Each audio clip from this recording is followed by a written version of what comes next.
Hey, I'm Sierra. I'm going to be talking about my values in relation to the Jahai story and kind of my reaction that I had from it.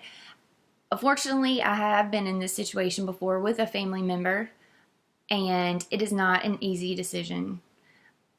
Um, Education is the biggest thing I feel like we can do for our patients and their family members to clarify what the doctors mean by when they say, their family member is quote unquote dead. There has to be tests that have to basically confirm brain death. One is, do they have a gag reflex? Can they be off? Can they be weaned off the ventilator? Do they have the corneal reflex? Are their pupils dilated? Are they reactive to light? Is there any electrical activity in her brain? Is there any blood flow to her brain?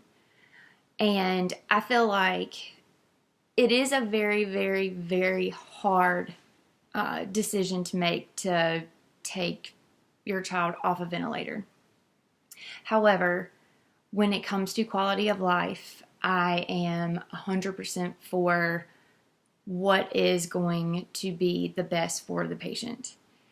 If a patient is, well, Jahai, if she's laying there and she's not talking, she has to rely on someone to turn her. She has to rely on someone to brush her teeth and do mouth care for her. And also, she's more susceptible of getting VAP, ventilator-acquired pneumonia, and that's going to make her even worse while she's on the ventilator. You have to you have to consider skin breakdown, muscle deterioration. Somebody has to turn her every 2 hours. She is a total care patient. And I feel like education with the family, just to clarify things and try to help them understand exactly what's going on. Her heart is beating, but it is beating because of the ventilator. It is not doing it on her own.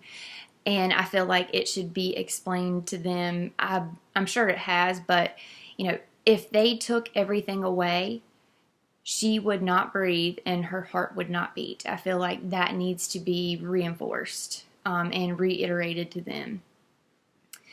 Values, my two values are respect and advocacy.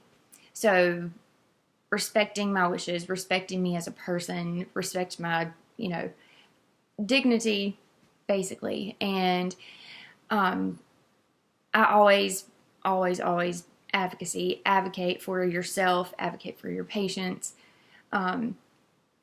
It's hard to advocate for someone when you know and you understand what's going on and the family does not. So you kind of, in this situation, I would look like the bad guy. But one, I would never tell them, we need to take her off. I would never say that ever. But I feel like respecting her as a person, she is a person. Would she really want to lay there like a vegetable for the rest of her life? And I have, the standards that I think would be challenged are assessment and implementation. You're assessing this patient, but you're not implementing like the best care that you can to this patient. Like you're not doing the best you can for this patient. So, and that is because of the family. And the ones from the A1 I thought would be challenged, effective communication and influencing behaviors. So making sure that you are, you're telling the patient's family exactly what's going on within your scope, obviously. And, we as nurses, we cannot influence them to do anything. That's just, we're not supposed to do that. And that's not okay because it's not up to us.